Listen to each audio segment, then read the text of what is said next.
Hi, so welcome back. This is our second week, and I am lucky enough today to have Karl Makinen, who is a close family friend, one of the most creative people that I know for a multitude of reasons. But I'll let him tell you about that. And one of the things I wanted to ask Karl, because this is all about what's your story as a creative person, is I wanted to ask Karl, what made you become an actor? It's like a calling, it seems like. Yeah, I mean, first, the funny thing is when you called me and you asked me that you wanted to talk about me being a creative person, I don't think I've ever thought of myself that way. So I was like, what is she talking about? I can't take this interview. It doesn't make sense. And then I guess when I started thinking about it, I was like, yeah, I guess I am.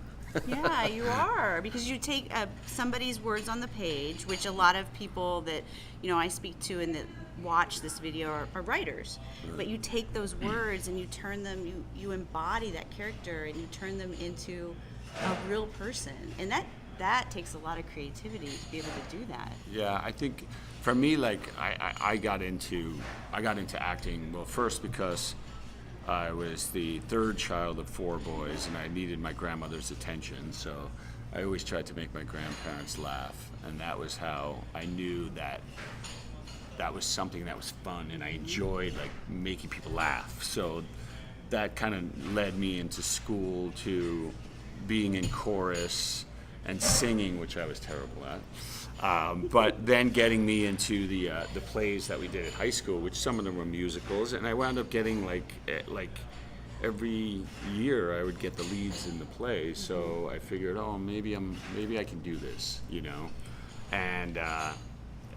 and I really enjoyed the process of taking the words and being able to make a character out of it that somebody would watch and enjoy, and as well as me. I loved when the puzzle was put together and I got the words and I figured out the character, and I felt like I was doing it justice and making it real, which is always kind of like, even now, I mean, my challenge always with any part that I get is making the character real. Like me, I have to believe it. If I don't believe it, if I don't 100% believe it, I feel like a phony, and I feel like I'm acting. And for any actor, I think I always equate acting and is to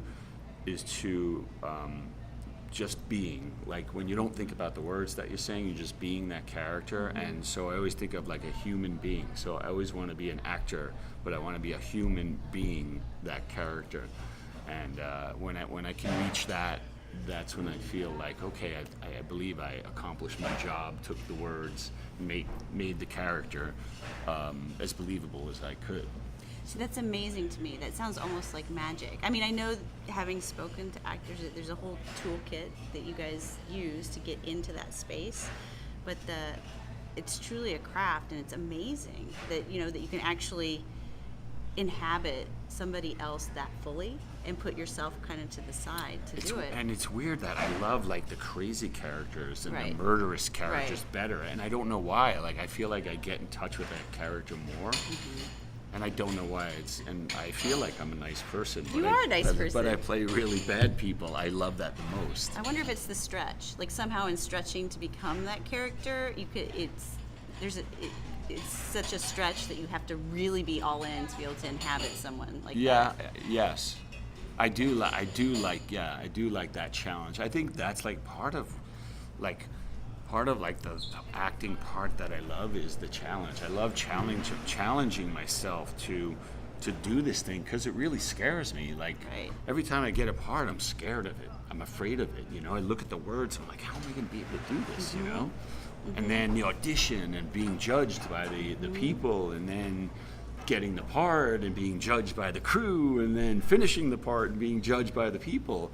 But as much as I hate that, I must love it, because I love that process of being scared and then being gratified. It's funny, all the creative people that I know and that I talk to talk about that a lot, this idea of the fear that comes with the moment of beginning to create something, and the fear of judgment and the fear of failure, but needing to create so badly that you're willing to face all of that. I know, and sometimes I feel like, why do I put myself through this? Right. like every time. And then when I finish it, I'm like, oh, that was awesome. Right. And then I'm back on the horse again, afraid Yes. of the next part, the next opportunity, the next whatever it is. It's so incredible. And I think like with the restaurant business too, it's kind of the same. Every day is a new challenge, and there's a fear of it falling apart or not being great that day.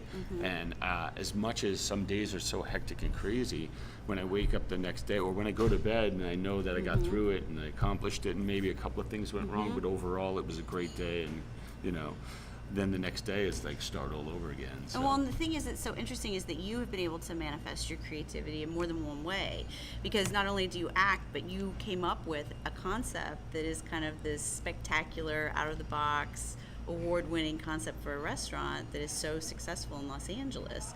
So your creativity is not just limited to being an actor, it's also to creating a concept.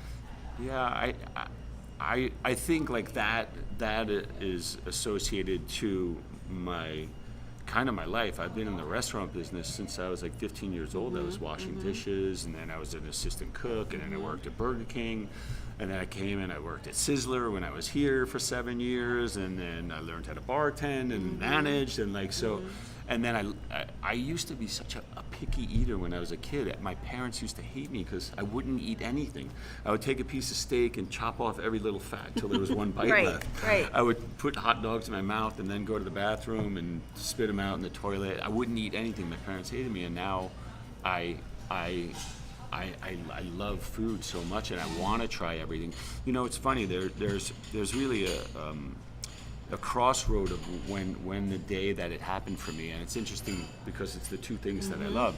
So I was such a picky eater, and I was already working at restaurants, and but I was still picky, and I got this job at this French restaurant called the Four Oaks, and it was a chef-driven restaurant.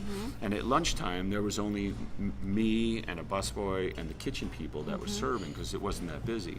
And so every day after lunch, the chef would make a meal for the five of us, everybody, and we would sit down at the table, and we didn't get to say what we wanted. He just put it down. So he was putting down stuff that I wasn't used to. I never tried smoked salmon and liver and stuff like that, and so I tried it because I don't want to embarrass him. And then at the time, I booked this movie in France, playing a French boxer in a French movie, and I was going to go played this Frenchman. I learned how to speak French and English. They were going to do a version of it in English and French. They wound up only doing the French version. But I trained here for the boxing. I trained for the French for 7 weeks here. And then I went to France and Bulgaria for 3.5 months and shot the movie. So before I went, several people were like, French hate Americans. They're not going to like you. And I'm like, no.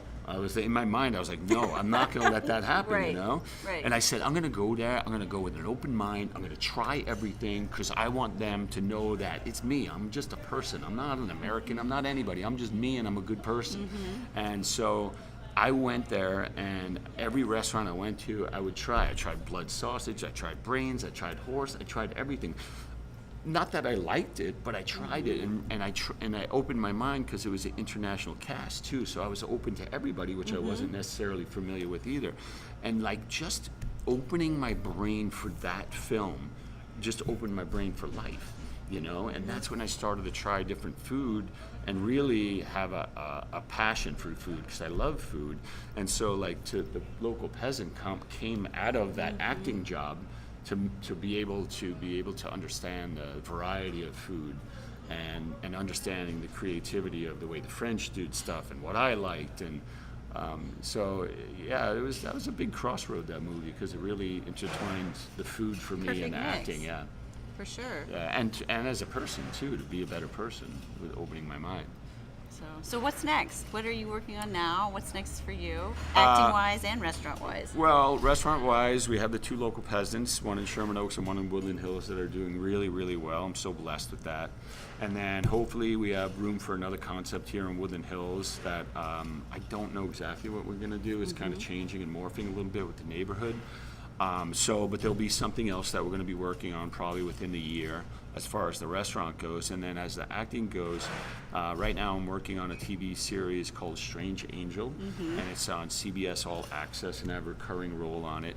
It's a really interesting story too, and I'm so mad. When I was younger, I wish I didn't learn enough, and now I want to learn everything, and I don't have time. But the story is based on a true story about this really smart guy, scientist type guy, who was trying to build rockets out of his garage in Pasadena in 1938, and he started working with a friend, and then Caltech realized these guys maybe they need some space, so Caltech gave them an area to work on the rockets there.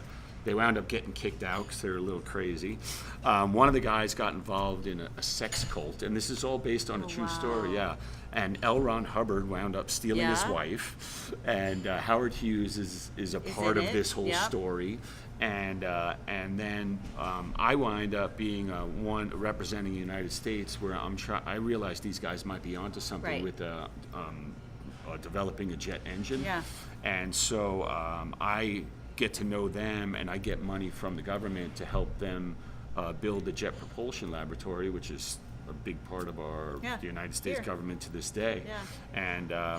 And so this story is crazy. It's about science and building rockets, and it's about sex cults and crazy stuff like that. It's on CBS All Access, so they get to be a little more racy. Yes. And so it's really exciting. I mean, I'm so blessed to be able to have the restaurants and be able to do my acting at the same time. It's just it's fantastic. heaven. Do you know when it's going to be out? June 14th is the first episode. It's going to be on CBS regular television, and then they're going to try to drag you over to pay for the CBS All Access.